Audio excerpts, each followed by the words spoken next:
ja, ich war ja mal bei der Bundeswehr. Ja, wieder sie, Wieder Ukraine-Thema. mit dieser Україна. Okay. Я розумію, що я не розумію, яка буде реакція. Weil eigentlich geht's mir nie gerade gut.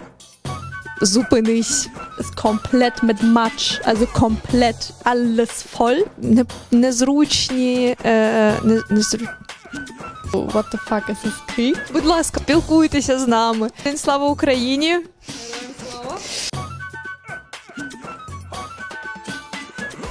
Привіт, друзі! З вами Аня І Катя. і наш канал Толока. Ми дуже раді і дуже вдячні, що ви підключилися до нас сьогодні, щоб подивитися це нове відео.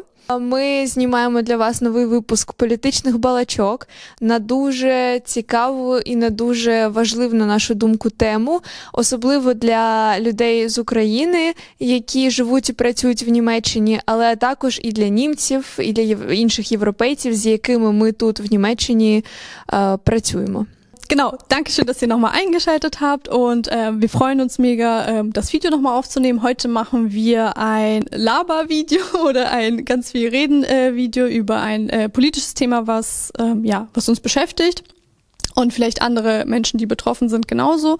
Es geht um das Thema, wie nehmen die Leute den Krieg auf der Arbeit wahr, wie wird überhaupt damit umgegangen, gibt es überhaupt Rücksichtsnahme und wie fühlen wir uns eigentlich auf der Arbeit und genau, darüber wollen wir heute gerne reden und ich glaube, das beschäftigt viele Ukrainerinnen, gerade die arbeiten Vollzeit, Teilzeit und nebenbei noch 10.000 andere freiwilligen Tätigkeiten machen und ich glaube, das ist ein super wichtiges Thema.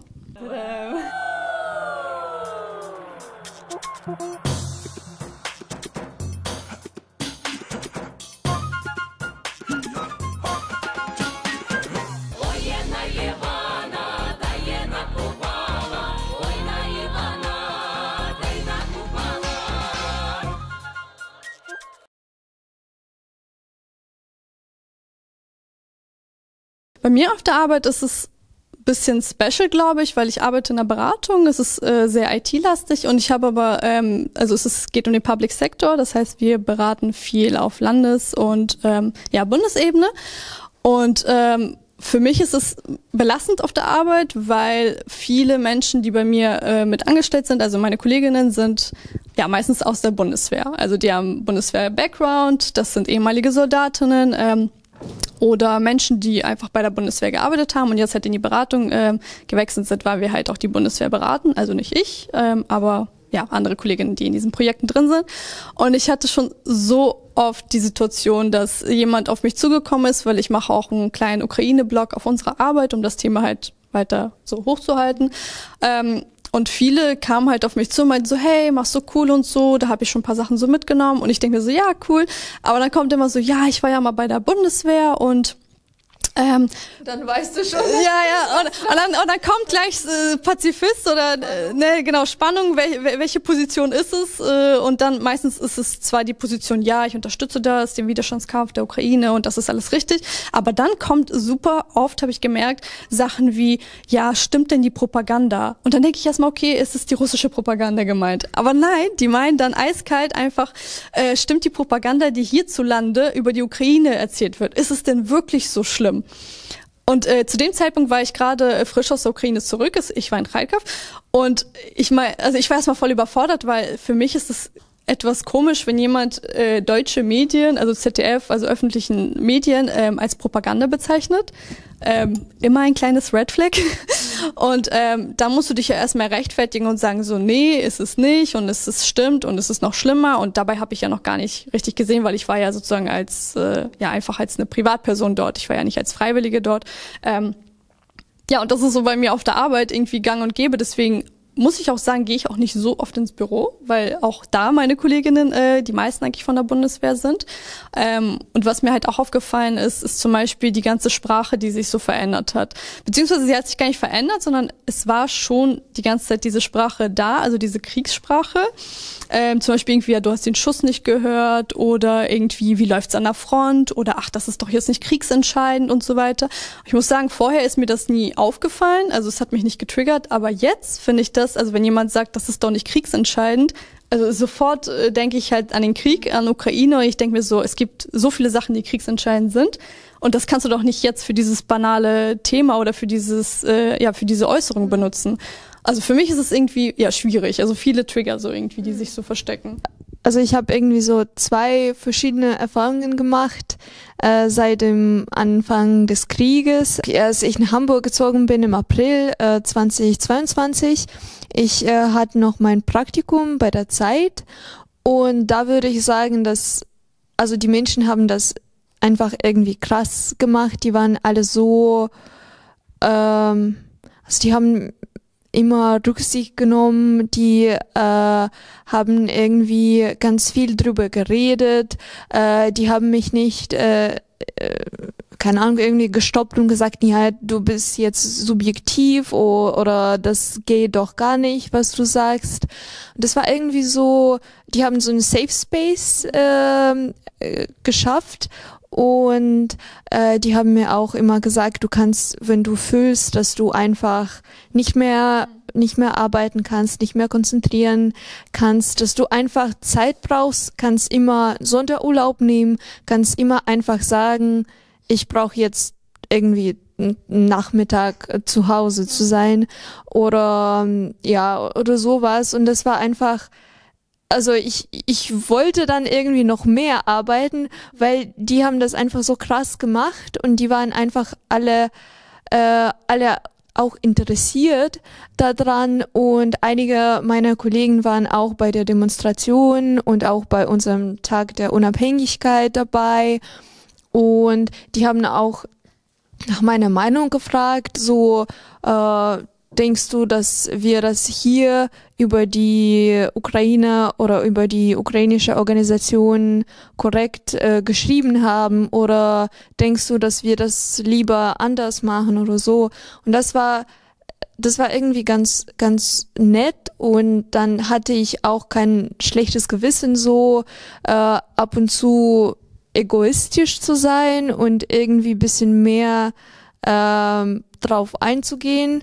Aber jetzt gerade bei der Arbeit, also ich habe gewechselt zu einer Agentur, und da habe ich das Gefühl, dass die Menschen irgendwie gar nicht verstehen, was passiert, und dass die einfach so weit weg von das ganze Thema sind, dass ich habe manchmal irgendwie, also ich fühle mich weird, sogar so irgendwie eine ukrainische Symbolik zu tragen, weil ich habe das Gefühl, dass die denken, naja, wieder sie mit dieser Ukraine-Thema, und das ist irgendwie auch so bisschen belastend, und ich gehe deswegen auch nicht so oft ins Büro, weil ich verstehe einfach nicht, wie die Menschen so drauf sind und wie ich kommunizieren muss. Also das heißt nicht, dass ich immer nur über die Ukraine kommunizieren möchte. Also das habe ich genug außer Arbeit so. Aber es ist schon, wenn du nicht genau weißt, was die Menschen denken, dass du schon sich irgendwie nicht wohlfühlst. Und genau, und also dieses Unterschied habe ich schon gefühlt, und ich mache mich jetzt deswegen noch mehr Sorgen, dass es gibt viel mehr Ukrainerinnen, die hier sich genauso fühlen, die halt Arbeitgeber haben, die keine Rücksicht nehmen oder die so voll auf diese pazifistische oder sogar irgendwie rechte Seite sind. Und genau, und deswegen, das war halt auch so die Idee, dass wir so ein bisschen unsere Gedanken teilen, wie man das richtig auf Arbeit kommuniziert mit den Kolleginnen, und also wie man so seine emotionale, mentale Gesundheit so ein bisschen schützen kann von der ganzen Sache.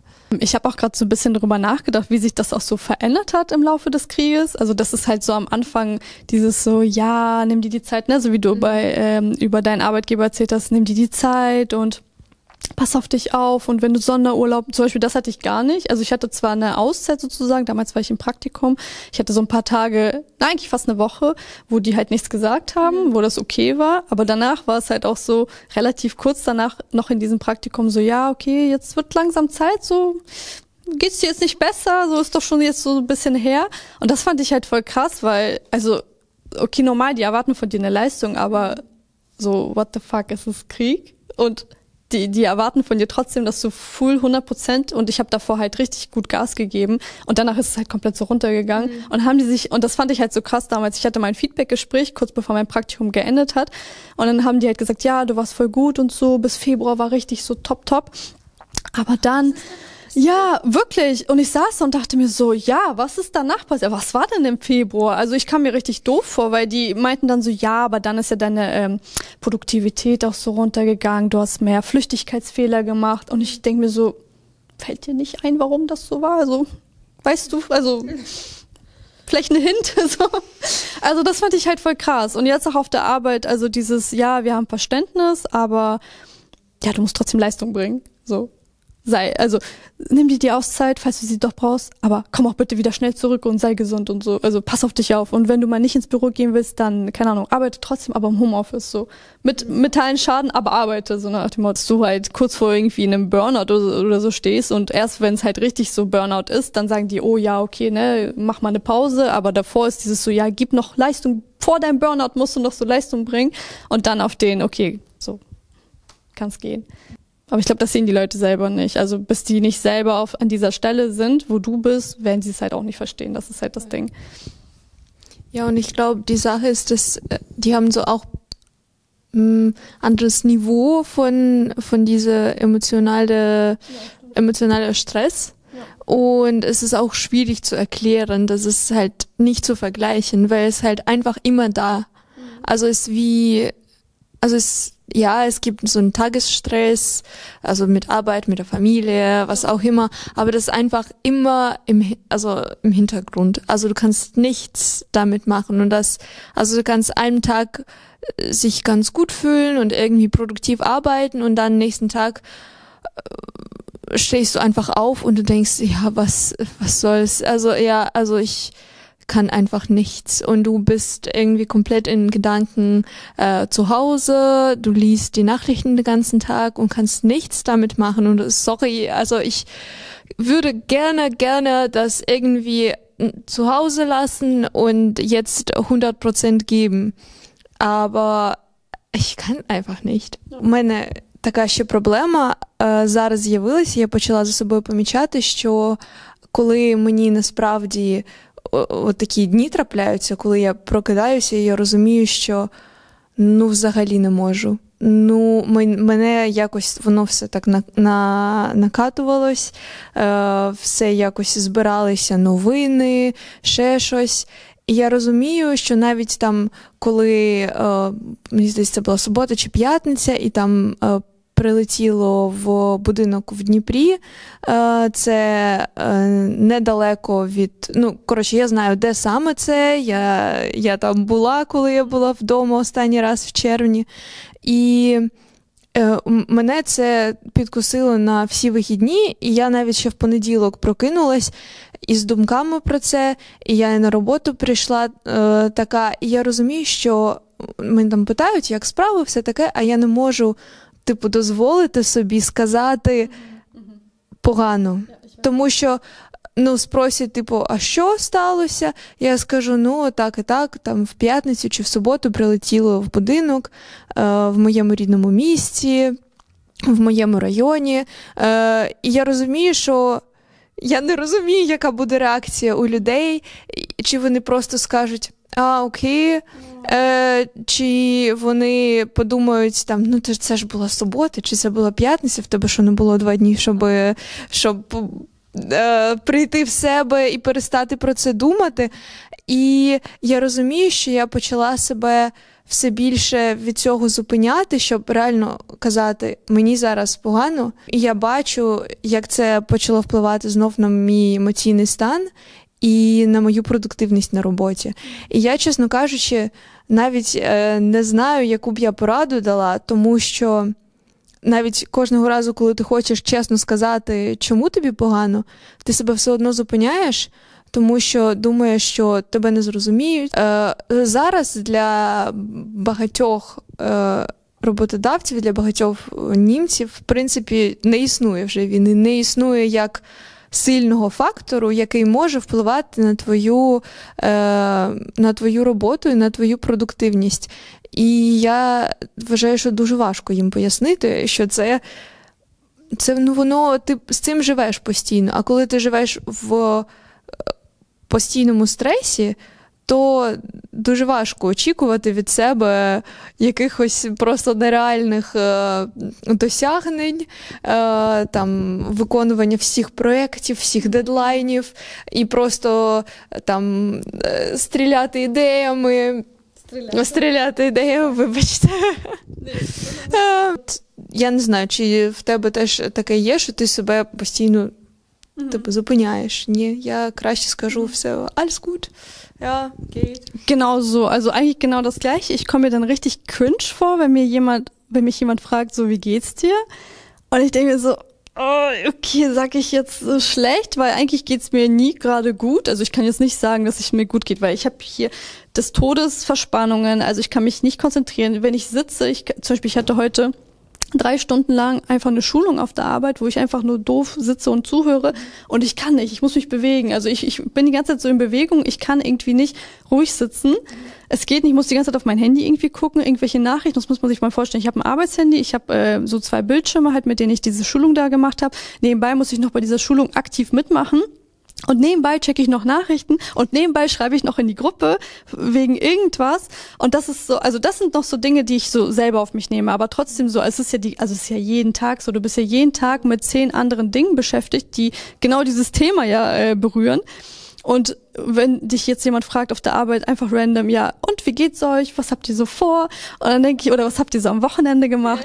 Und dann erzählen alle von ihren schönen Erlebnissen und dann denke ich mir so, dann kann ich doch jetzt nicht erzählen, so, ja, okay, da war jetzt in Kharkiv war ja auch zuletzt voll viel in Bezug auf Angriffe von Russland. Es wurden super viele Drohnen auf Kharkiv wieder abgefeuert und soll ich das denen jetzt erzählen in der Runde? Also was soll ich damit machen mit dieser Information? Weil deswegen geht's mir ja schlecht. Also eigentlich müsste ich es erzählen, aber ich mache es nicht, weil ich ja die Stimmung nicht kaputt machen will.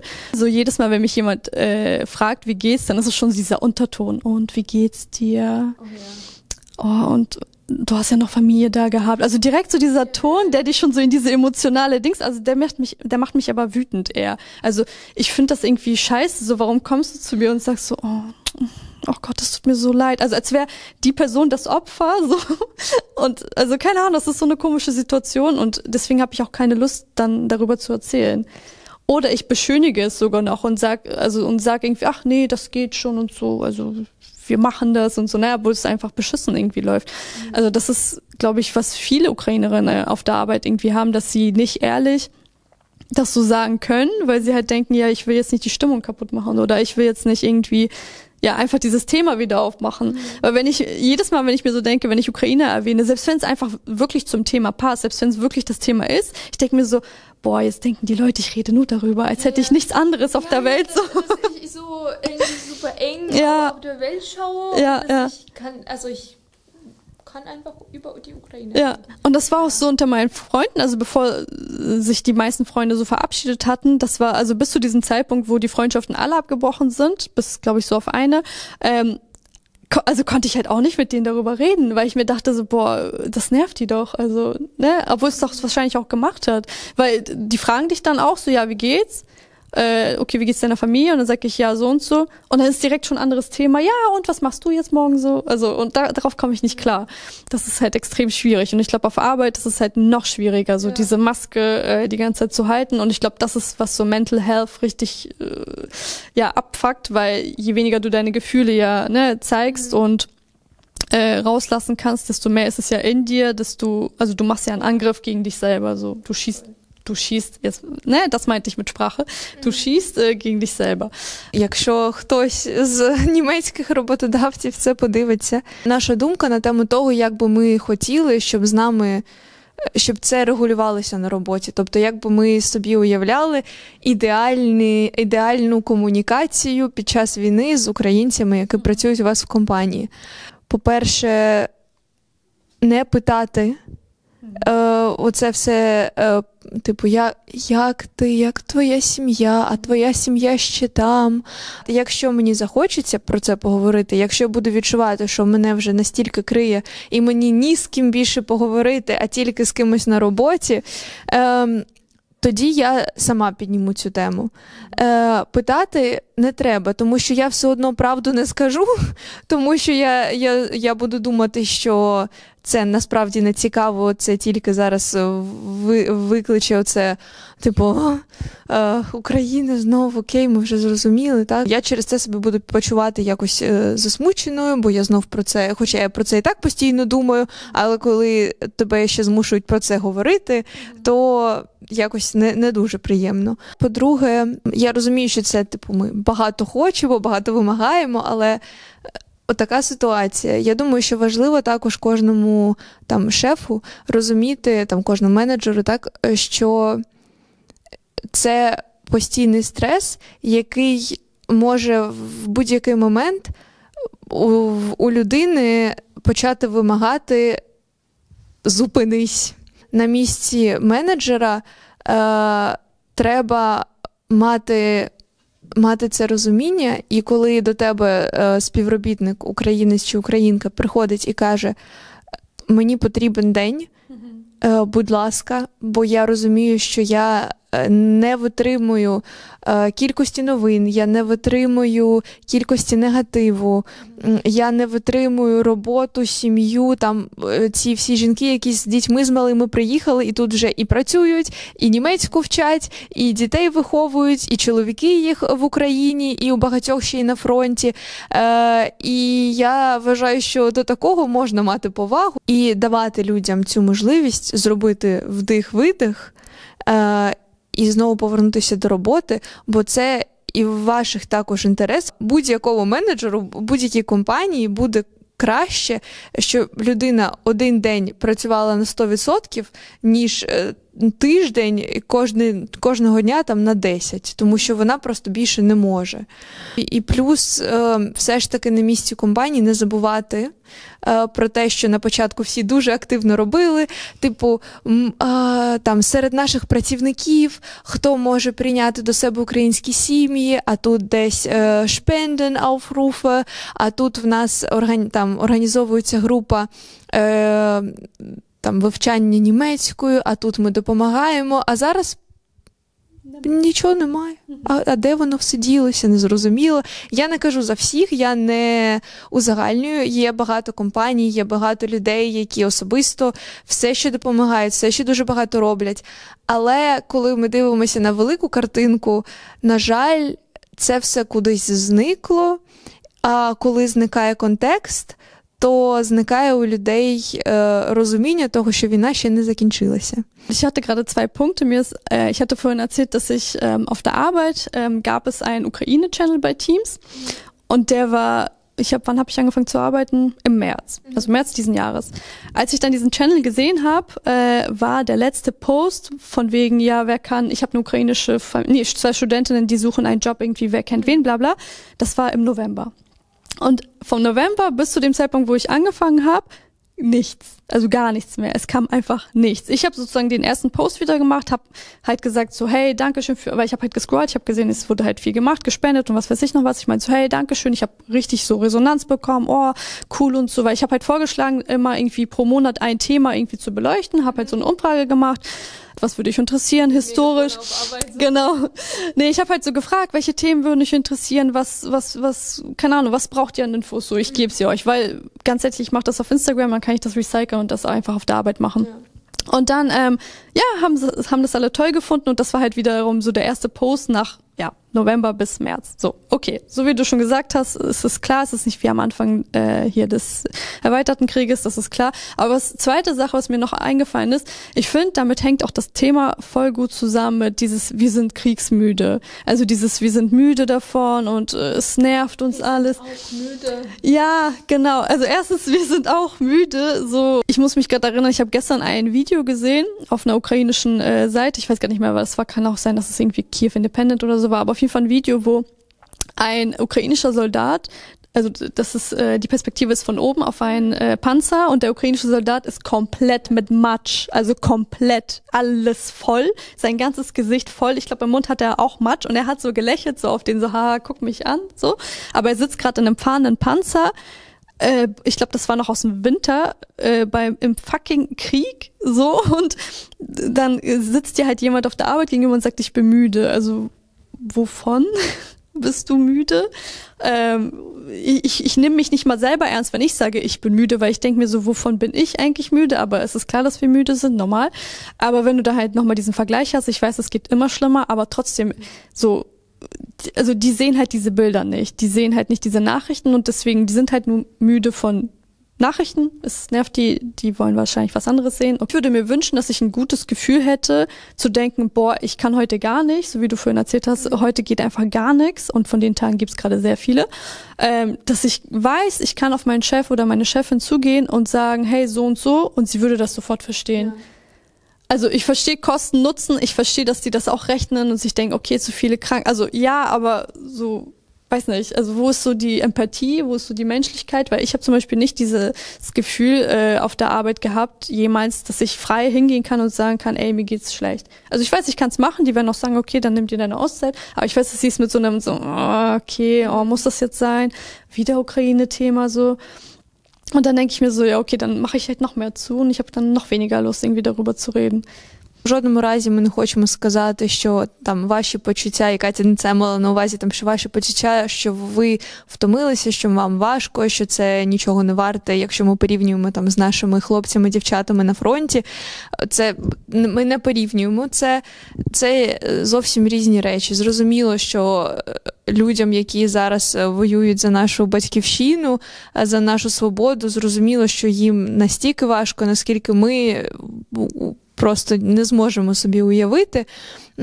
Але я згодна із тим, що німці і європейці, це ми також не хочемо якби знецінювати їх емоції.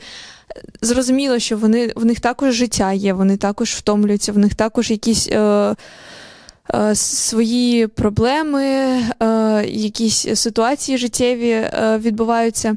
Але я думаю, що це все ж таки не дуже, як це легітимно в цій ситуації їм казати, що вони втомилися від війни. Вони можуть втомлюватися від всього іншого в їх житті, вони можуть втомитися від кількості новин, але я вважаю, що оце втомилися від війни, ну, вибачайте.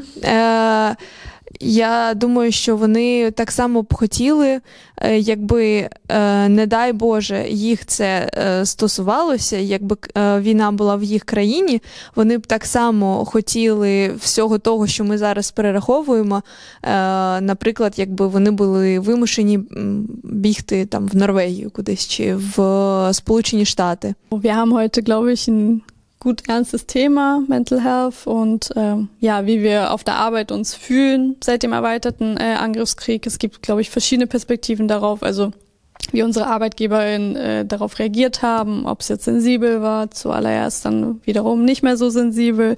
Wir verstehen das alles und wir sind natürlich trotzdem dankbar für Unterstützung, für Support.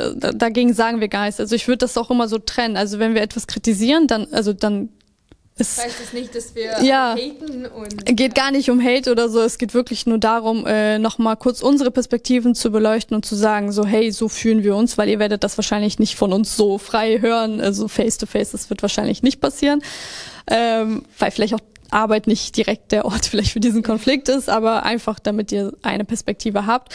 Und ich glaube, das war wichtig, dass wir das angesprochen haben, weil ich glaube, viele Ukrainerinnen oder Betroffene fühlen sich auch gerade so. Wir sind jetzt auch zum Ende gekommen. Ich hoffe, es hat euch trotzdem gefallen und ihr konntet euch irgendwie damit identifizieren oder kennt vielleicht jemanden, den es vielleicht ähnlich gehen könnte. Vielleicht seid ihr selber gar nicht betroffen. Aber jetzt wisst ihr vielleicht ein bisschen Bescheid, wie wir uns fühlen.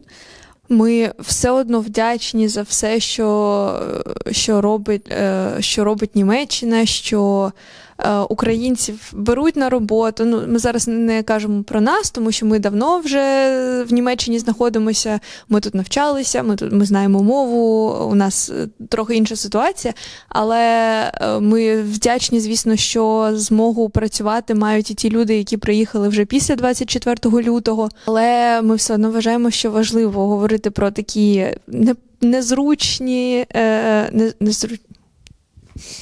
про такі незручні і про такі, можливо, неприємні теми, тому що ми знаємо, що це багатьох стосується, і багато хто себе так почуває. І, можливо, якщо ви впізнали себе чи когось, кого ви знаєте в цій історії, напишіть в коментарях, можливо, поділіться своєю історією, поділіться своїм досвідом роботи в німецькому чи в будь-якому іншому європейському середовищі. Ми дуже вдячні, що ви продовжуєте нас дивитися. Ми вдячні, що ви нас підтримуєте, хоча ми і не супер активно і не супер часто щось знімаємо, викладаємо. Але як ви вже встигли зрозуміти, ми працюємо, ми займаємося активізмом, тому не завжди знаходиться, на жаль, час робити це регулярно, але ми будемо намагатися, обіцяємо, кожного разу.